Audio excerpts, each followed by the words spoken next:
Hey everybody, welcome to A Game for Your Thoughts. Today we're talking about Uncharted 3, Drake's Deception. After finishing Uncharted 3, Drake's Deception, I certainly had to sit back and think back on the experience I just had. It was an amazing experience, it had lots of great moments and lots of really awesome things, but it certainly didn't come without its flaws. Uncharted 3, Drake's Deception continues the adventures of Nathan Drake. It follows Nathan and his mentor Victor Sullivan as they make their way across the Middle East to find the lost city of Ubar. In Ubar, they hope to find long-lost treasures and also find the secrets that Sir Francis Drake hid on his detour through his adventure, and an undocumented adventure that Sir Francis Drake had, but did a lot to cover up and try to hide the secrets that he found. But Nathan and Sully are not the only ones looking for this long-lost city. An old foe from Nathan's past is trying to find the treasure as well, so it's up to Nathan to beat his old foe and get there before and find the secrets that lie hidden in the desert. Right off the bat, the one thing I love the most about the story of Uncharted 3, Drake's Deception, is it's a far more personal story from Nathan Drake. We get a lot of information about Nathan as a character. He does a lot of things, makes a lot of choices, and we get a lot of backstory. Something we had never seen of Nathan before is never really got a backstory of kind of where he got to where he is.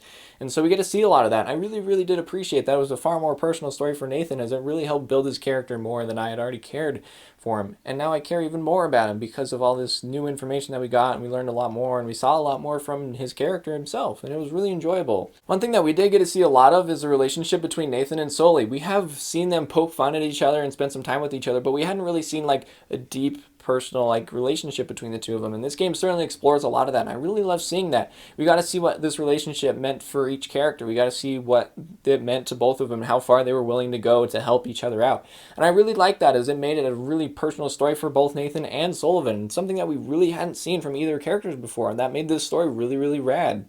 I really enjoyed seeing characters from past games come back, and also some new faces. The new faces were very welcome, and the characters from past games did a great job of making themselves feel welcome. They certainly were welcome into this adventure.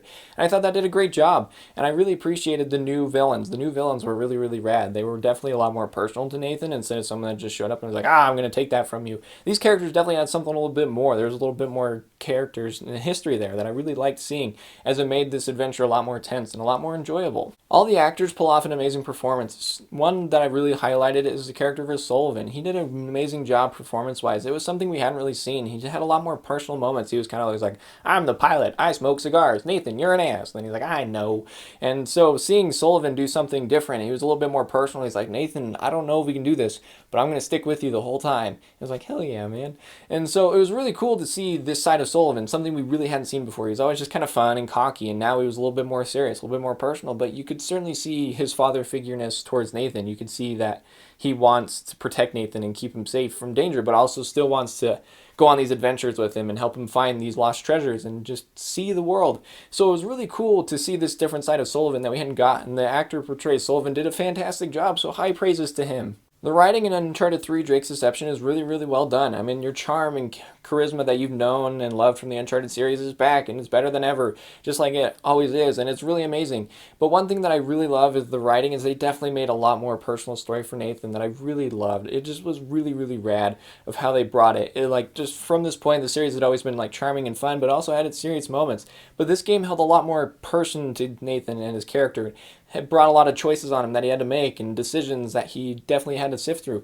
One thing that I definitely found is through this whole quest, he's just so determined to get this done, so determined to solve this adventure, get this quest done, and beat his foes. And it was really interesting because a lot of characters were like, Nathan, is this really worth it? I mean, Sullivan calls him out on it, and Chloe calls him out, and Elena calls him out, and they're like, Nathan, you're gonna die. I mean, this adventure is very perilous. There's a lot of danger that happens in here, and a lot of these times, a lot of these other characters are like, Nathan, what are you trying to achieve here? What is your goal?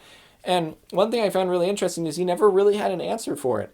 And kind of towards the end of the game, I figured it out. But a lot of the times through the game, he never really had an answer. People were like, dude, we almost died. Why are you trying to do this? And he just was like, adventure, let's go.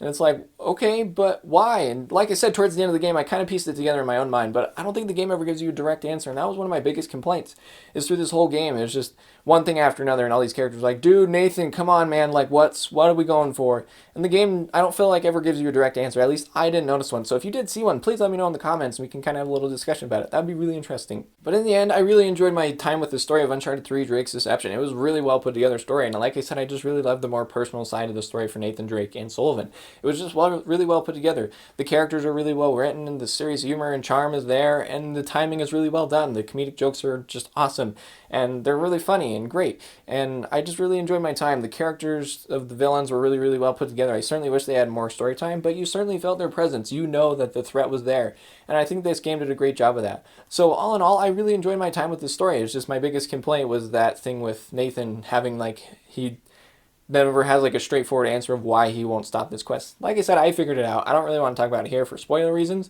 but I think I figured it out for myself, and so I just feel like it kind of would have been a little bit more interesting in the game, kind of give us a little bit of a more direct answer towards the end of the game, and so, I don't know, but that was just me personally. So let me know in the comments what you think, or if it does give you a direct answer and I just missed it, so let me know. But overall, this game hit all the points I wanted it to hit for the story, and it was definitely Nathan's story. It was his most personal story.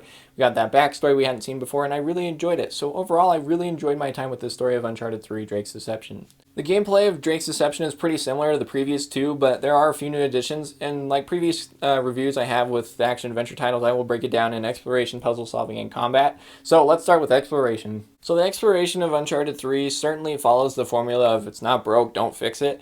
In Uncharted 2, it was really exciting, it was really fun, and I really loved the exploration, and the same thing applies here. Certainly the movements are a little bit more fluid, but the situations you find yourself in and the places you are exploring are really engaging and really awesome. I really loved moving around the world and exploring. It certainly is a lot more open. There's a lot more open space to look around to try to find your next place to climb or your next puzzle to solve, things like that. So I really did appreciate that the rooms were a little bit more open. There's a little bit more room to explore. And while there is no new innovations to the exploration, really, it all comes from the situations that you're in. The climbing situations where you're trying to get away from something or you're climbing through some perilous locations. It was all really engaging and really entertaining, and I really enjoyed the exploration of Drake's Deception. The puzzle solving in Drake's Deception is the perfect example of puzzle solving in video games. I loved the puzzles in this game, and some of the puzzles were some of my favorite moments.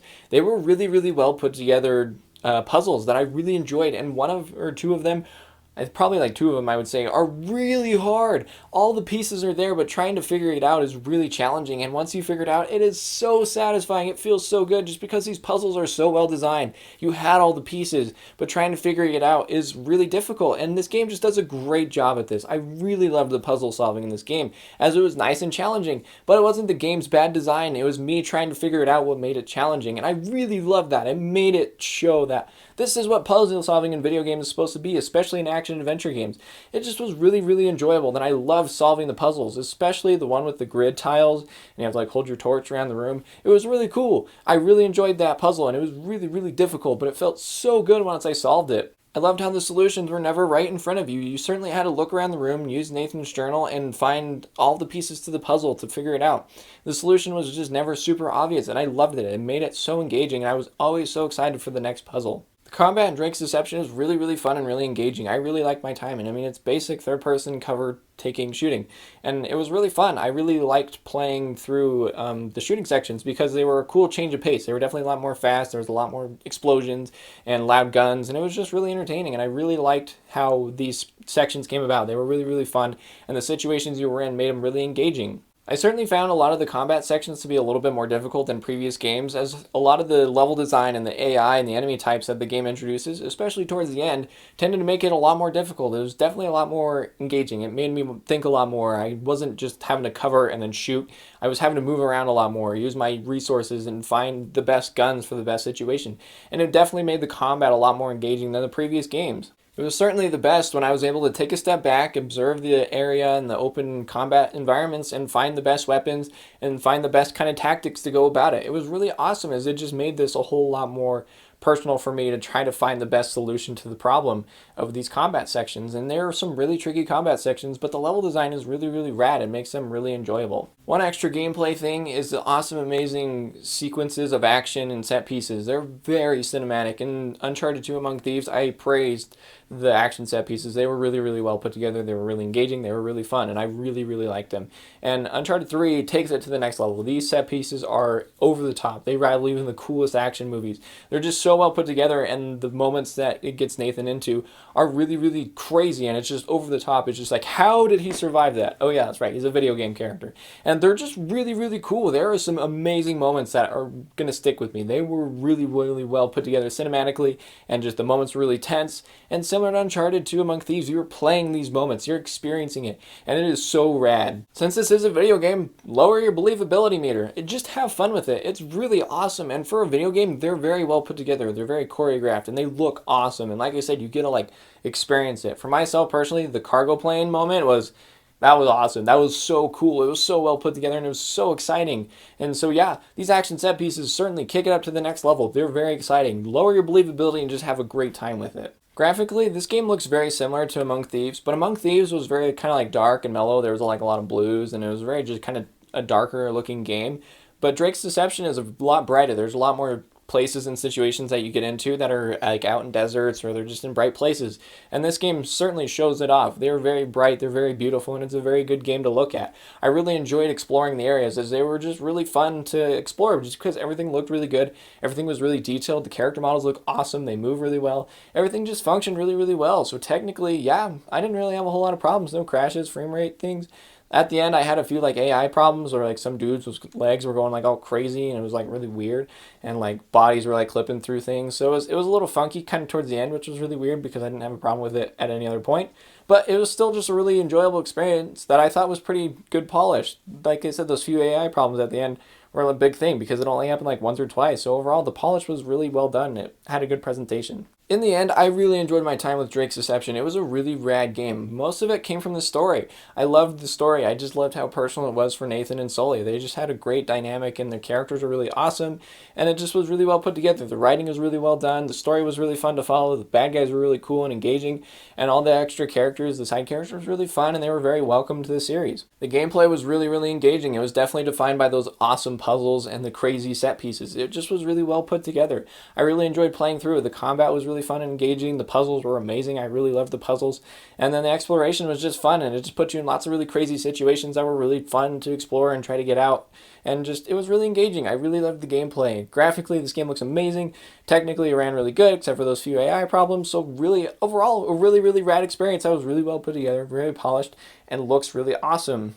I love the Uncharted franchise. It's an amazing series of games, and this one just tacks another really awesome game into a really amazing saga. So yeah, I would highly recommend you checking out Uncharted 3, Drake's Deception. It was really well put together. It was a really awesome game, and it was just lots of fun. If you like action-adventure games, just check out the Uncharted series. It's hard for me to like specifically recommend a specific game, because I feel like the best way to experience the Uncharted series is to play through all of them. And this original trilogy, it's a really great price. It's like 10 or 15 bucks on the PlayStation 4, and you get all three of them, and they look really good, and they play really good. So yeah, certainly I would highly recommend you check out Uncharted 3 Drake's Deception if you love action-adventure games, or if you're just looking for a really rad game in general. Hey, thank you so much for watching my review for Uncharted 3 Drake's Deception. I had a great time with this game. Like I said, my biggest complaint came from kind of Nathan's motivation of like when people are like, hey, why are you doing this? And he really didn't have an answer. Like I said, I kind of pieced one together myself, so let me know in the comments. What was your kind of feelings on like the story itself or the game in general? And what was your favorite moment? There was a lot of really rad moments in this game, so let me know which one was your favorite. And while you're down there, don't forget to hit like, subscribe, and the bell to get notified every time I post a new video. I have new content all the time. I have so much content here on YouTube, so go and check it out. I have tons of game reviews, I'm playing lots of games, and I'm talking about them all the time. So come join my community and have a great time. And if you're looking for me streaming on Twitch, I'm over at Twitch at twitch.tv/gameforyourthoughts, where I'm streaming all the time playing some really fun games. So come see me there, come hang out, and have a great time. So thank you so much for watching my Uncharted trilogy review. I am working on Uncharted 4 currently at the moment. Probably by the time this video comes out, I will be done with it. So expect an Uncharted 4 review coming up soon. I'm really excited. I love that game a lot, and I have lots of great things to say about it. So I'm excited to talk about it, conclude my Uncharted series reviews. So thank you guys so much for watching these reviews. I really do appreciate it. Thank you so, so much. Really, from the bottom of my heart, it means a lot. So thank you so much for watching. We'll catch you guys next time on A Game for Your Thoughts.